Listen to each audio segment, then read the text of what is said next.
Oi, gente, me chamo Ana Isabela, sou estudante do curso de odontologia na Unifacisa e apresentadora do CrânioCast. Estamos aqui para dar início ao terceiro episódio da segunda temporada, com a temática Anatomia Dental Humana, Cavidade Oral, Palato e Faringe, Anatomia Dental, Glândulas Salivares, Cavidade Nasal e Seios Paranasais. Oi, gente, me chamo Natália, também sou apresentadora do CrânioCast e aluna de odontologia da Unifacisa. Estamos hoje aqui com a especialista Eduarda Santos. Oi, gente, eu me chamo Eduarda, assim como as meninas me apresentaram. É um prazer imenso estar aqui hoje no CrânioCast e vamos conversar um pouco sobre este assunto que, principalmente no ramo da odontologia, é um assunto bastante importante. Eu sei que o assunto é bastante extenso, é bem complexo, mas eu vou tentar resumir ao máximo para que seja objetivo e que não seja cansativo. Eu vou começar falando um pouco sobre a anatomia dental humana. Essa anatomia dental humana é a parte da anatomia humana que estuda a morfologia, a função, a identificação e a organização dos dentes. Os dentes, eles fazem parte de um sistema sensitivo e motor. E esse sistema, que é bastante complexo, eles contemplam a mastigação, a deglutição, a respiração e a fonética, entre outros também, sendo que os mais importantes é justamente a mastigação, a deglutição, principalmente a fonética, né? Então, o mais cotidiano do dia a dia, isso, né? do dia a dia, mas também tem outras funções. Esse sistema é denominado como estomatognático. E desse sistema fazem parte as seguintes estruturas anatômicas, que são os ossos da face e do crânio, sobretudo a maxila e a mandíbula, os dentes e periodonto de inserção e de proteção, as glândulas salivares maiores e menores, as articulações, os músculos, os vasos sanguíneos e o sistema nervoso. Então, todas as estruturas que eu citei, eles fazem parte desse sistema. A maioria dos procedimentos realizados pelos cirurgiões dentistas é necessário que abranja todo esse sistema que foi dito. E qualquer errozinho pode interferir nele. Então, o seu conhecimento é fundamental sobre todos esses que eu citei, de bastante importância para que ele consiga realizar todos os procedimentos que o cirurgião dentista ele se capacita para realizar. E os dentes humanos, eles podem ser definidos como órgãos mineralizados, duros, brancos, amarelos, que estão implantados nos processos alveolares da maxila e da mandíbula por meio do ligamento periodontal. O dente, ele histologicamente é considerado como um órgão, pelo fato também dele ser constituído por diferentes tecidos. E uma coisa que é bastante interessante é que apenas o ser humano é um animal difiodonte. É um nome assim, né? Bastante complicado, mas que algumas pessoas não têm conhecimento de ser um animal difiodonte. Sim, e é um ponto importante porque nem eu sabia o que seria difiodonte. Você poderia explicar para a gente? Sim, com certeza. O difiodonte é justamente por o ser humano apresentar duas dentições. A primeira, que é a decídua, que é a primeira dentição, que é uma dentição temporária, o que muita gente conhece como os dentes de leite, né? E ele surge em torno dos 6 meses de idade e se completa na faixa dos 2 anos. E apresenta em torno dos 20 dentes. Na dentição permanente, embora o desenvolvimento comece ali nos 4 meses, na 4ª semana de vida intrauterina, a dentição permanente inicia em torno dos 5 a 7 anos, mas se completa em torno dos 18 aos 21 anos de idade, e ela é composta por 32 dentes. E o período de transição da dentição decídua para a dentição permanente é conhecido como período de dentição mista. E também nós temos as nomenclaturas, que os da frente são como incisivos, o mais lateral, canino, molares, e na dentição decídua são apenas esses, que são os incisivos, caninos e molares. Já na dentição permanente, muda um pouco. Eles também têm os incisivos, que é o central e o lateral, o canino, e aí complementa com os pré-molares. No caso, na dentição decídua não tinha, mas na dentição permanente começa a aparecer que vem antes dos molares, né? Isso. Os pré-molares. E é muito interessante da gente ter um dente, ele cair e nascer outro, né? Isso. Muita gente fica perguntando por que não Nasce, fica só... nasce de uma vez e fica, né? E qual seria, assim, a diferença desses dentes que chamamos normalmente de dente de leite, que seriam os descidos, e os permanentes? É justamente isso que eu falei, entendeu? O tipo de leite, ele é feito assim na quarta semana de vida intrauterina, e aí quando a criança nasce por volta assim, dos 2 anos completa essa dentição decídua. E depois, quando vai ficando mais adulto, aqueles dentes decíduos, eles vão caindo e aí vai nascendo os permanentes para ocuparem aqueles locais. Então, questão de tudo muda, né? E principalmente organização, porque na decídua tinha apenas 20 dentes e na permanente 32. Então aí soma mais 12 dentes, né? justamente para somar, para auxiliar nessa dentição permanente, que é justamente também quando vem a inclusão dos premolares. E é bem interessante a gente pensar também, porque se a gente pensa num bebê assim de 2 anos, não cabe o tanto de dente que a gente tem na boca de um adulto. É muito interessante pensar até nisso, né? De como o organismo ele se adapta. Sim, exatamente. E também pelo ponto da adaptação, quando pequenos, né, nós não estamos passando pelo processo de adaptação alimentar também, né? Da famosa... do processo de começar a comer isso, transição. E quando adultos, não, a gente já come de tudo, né? Também é um ponto de se relacionar. E também, outra coisa que é bastante importante, que é a anotação da FDI.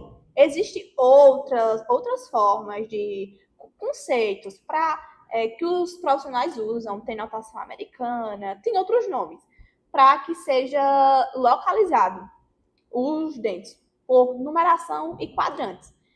Como eu falei, né, existem outros, vários tipos, mas o que eu trouxe aqui para vocês é a anotação da FDI. No caso, criou o código para enumerar cada um dos quadrantes, que seria no sentido horário, sendo o quadrante superior direito o de número 1, o quadrante superior esquerdo número 2, o quadrante inferior esquerdo número 3 e o quadrante inferior direito de número 4. Então, para que seja feita a localização, é utilizado 2 dígitos. O primeiro representa o quadrante e o segundo o dente, que é numerado de 1 ao 8. Então, para ficar mais fácil, a gente começa do nosso lado direito, 1, 2, 3, 4.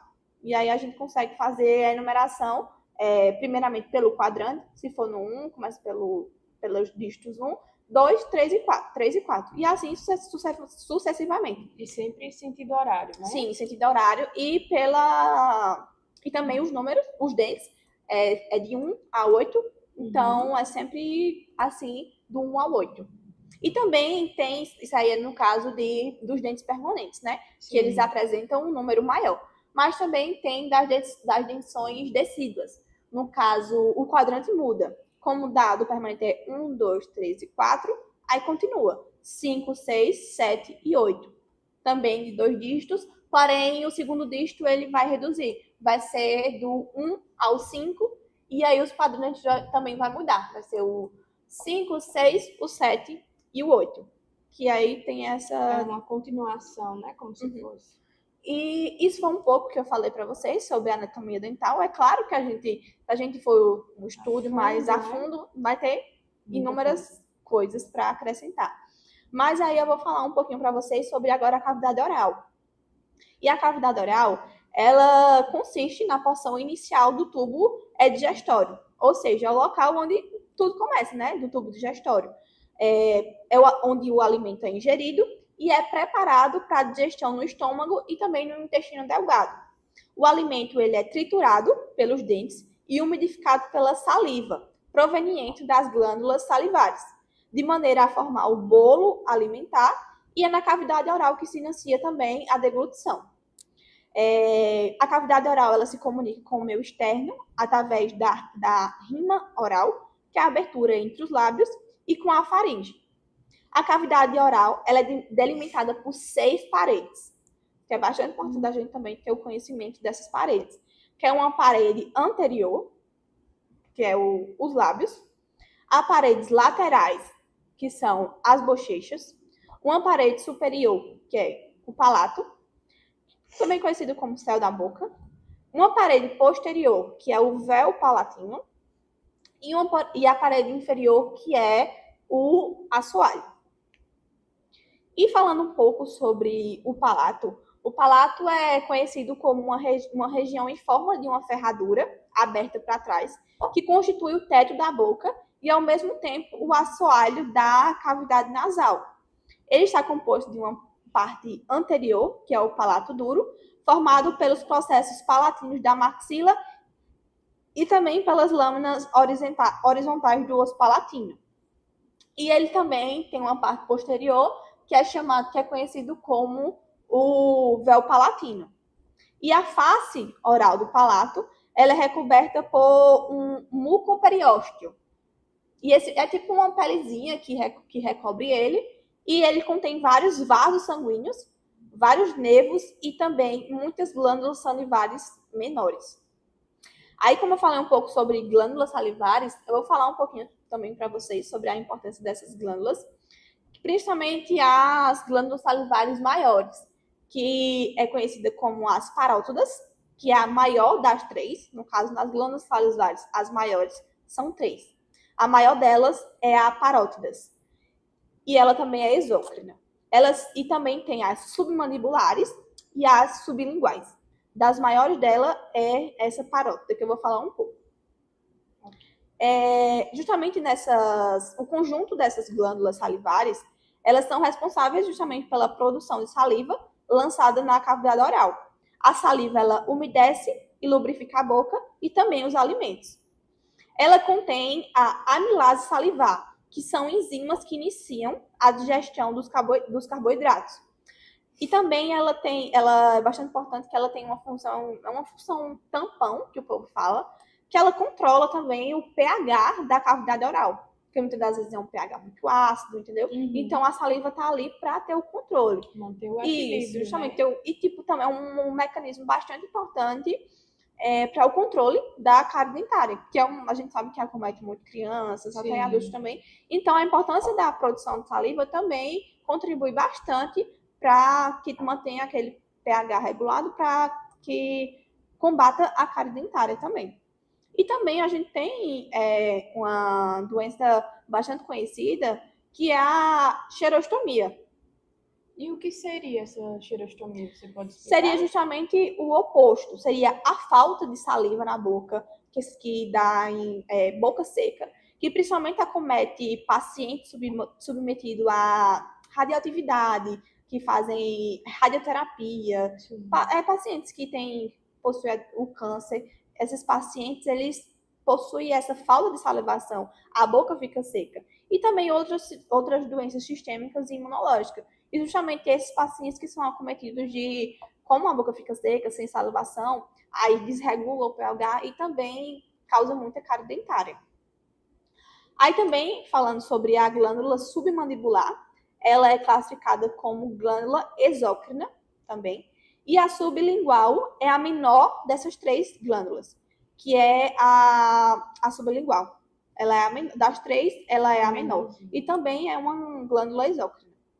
E também a gente sabe um pouco mais sobre os ductos, que eles têm os ductos parotídeo, o submandibular e os sublinguais. Esses ductos têm o mesmo nome das glândulas. E é o ducto que transporta justamente a saliva produzida para essas glândulas para a cavidade bucal. Então, as glândulas, elas produzem a saliva e o ducto que tem a função de transportar essa saliva para a nossa cavidade bucal. Então, ele tem essa importância. E fica mais fácil para a gente porque tem o mesmo nome, né? O nome do ducto é o nome da glândula. É extremamente fundamental, isso, é um conjunto, e aí, como você disse, facilita na nossa aprendizagem, né? Com porque, certeza. além de ser importante, tem um nome de melhor acesso por ser secundário. Isso. E aí, a gente, na glândula parótida, a gente tem a base dela, a glândula parótida, a glândula submandibular, e a glândula sublingual, ela fica um pouco mais abaixo. E eu vou falar aqui um pouco para vocês agora sobre a faringe, que também é um assunto bastante importante para que a gente tenha um conhecimento. A faringe, para a gente começar o conceito, ele é um tubo fibromuscular, situado anteriormente à coluna cervical, que faz parte das vias respiratórias e também digestórias. Ele tem cerca de 15 centímetros de comprimento e comunica com a cavidade nasal, oral e também com a laringe. Bem amplo, né? Uhum. A faringe, ele conduz o alimento para o esôfago e o ar para as traqueias e também os pulmões, de maneira que as vias para o alimento e o ar, elas não se cruzam. Então, por isso que a gente consegue ter uma boa deglutição, respiração, porque é por meio dela que não faz com que impeçam, entendeu? Sim. Então, quando a gente engasga, fala, Ela tem foi pro um buraco controle, errado. né? Isso, tem justamente esse controle para que não aconteça de riscos de engasgo, para a gente consiga fazer uma boa deglutição. E a faringe, ela pode ser dividida em 3 partes. E realmente, não, 3 partes são realmente muitas divisões. Eu acredito que cada um deve ter sua Suas devida funções, importância, né? suas funções. Então, explica pra gente quais são essas divisões da. Certo. A faringe, ela pode ser dividida em 3 partes. Ela pode ser dividida na nasofaringe, orofaringe e laringofaringe. A nasofaringe é a parte da faringe que se relaciona com a cavidade nasal, que é mais acima. Sim. A orofaringe é a parte da faringe que se comunica com a cavidade oral, que é um pouco ali no meio, um pouco mais abaixo. E a laringofaringe é a parte da faringe que se comunica com a laringe, que é mais abaixo. E maiorzinha também, né? Isso, que ela é maior. E justamente essa faringe tem essas funções, que é bastante importante, né? São divididas em 3 partes, né? Sim. Então, tipo, é bastante importante, sim, a gente ter um conhecimento sobre a faringe. E, para terminar, para a gente finalizar, eu quero falar um pouquinho também sobre a cavidade nasal e os seios paranasais, que eu deixei ele por último, mas que ele não é menos importante. Isso. Que o sistema respiratório, ele é um conjunto de órgãos responsáveis. Ele é responsável justamente pela troca gasosa entre o organismo e o meio ambiente, o que faz permitir a nossa respiração.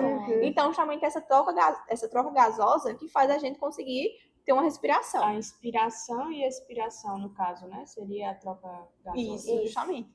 Diversos órgãos, eles compõem esse sistema respiratório, destacando as vias respiratórias superiores, que é o nariz, cavidade nasal, os seios paranasais, a faringe e a laringe.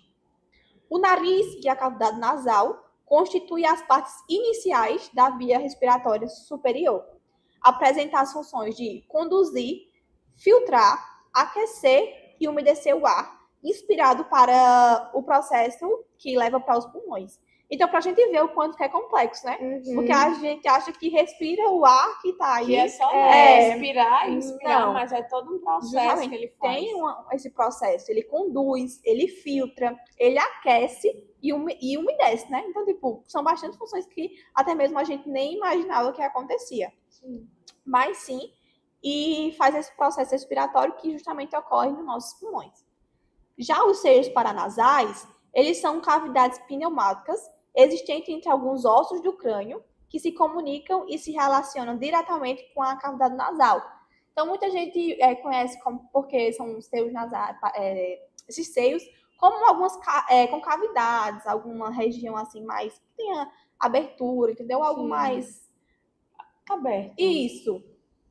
E são várias as funções atribuídas aos seios da face, como diminuição do peso craniano, aumento da superfície da cavidade nasal, também o condicionamento do ar e também a ressonância da voz. Então, a gente pensa que não, mas até esses seios paranasais, eles possuem suas bastantes importâncias. Eles podem ser também esses seios paranasais, eles podem ser variáveis, tanto em tamanho e tanto em forma. E aí, vou citar um pouco deles para vocês, que são o seio frontal, que se localiza ali entre as lâminas externa e interna do osso frontal. O seio etimoidal, que é formado pelo conjunto de várias pequenas concavidades, denominadas células etimoidais. o seio esfenoidal, que se localiza no corpo do esfenoide, e também o seio maxilar, que é uma ampla cavidade localizada no corpo da mandíbula e também no processo zigomático desta. Então, são esses seios, essas cavidades nasais, que são bastante importantes, esses seios paranasais, para compreender e estudo de toda essa região. Face. E aí também são esses que eu trouxe para vocês, porque esses são os principais. E eles também são bastante importantes, principalmente para a gente que estuda, né, face, crânio, na parte da região da face. Eles são bastante importantes, principalmente pelas suas funções, que, como eu falei, principalmente também que a gente nem imaginava, mas no condicionamento e na ressonância da voz. Exatamente. Eduarda, você falou, né, no início que era um assunto extenso e muito importante que resumiria. E nós vimos, né, que você tentou resumir bastante, mas que você conseguiu passar para a gente de forma breve e a tamanha importância que tem cada área dessa da nossa face. Fico feliz. Foi um prazer imenso estar aqui com vocês hoje. Como eu disse, é um assunto muito amplo. Se você for se aprofundar mais, vai ter muita coisa. Né? Tem que São ser muitos detalhes. Cada episódio do podcast para cada tópico. E aí eu tentei resumir para trazer mais objetivo, para passar um pouco do meu conhecimento para vocês. Eu espero que vocês tenham gostado. Foi muito especial. Obrigada por passar seu conhecimento para a gente de forma tão maravilhosa, né? Tão dinâmica. E que possa aparecer por aqui mais vezes. Muito obrigada. E foi isso, gente, nosso terceiro episódio. E até a próxima. Tchau.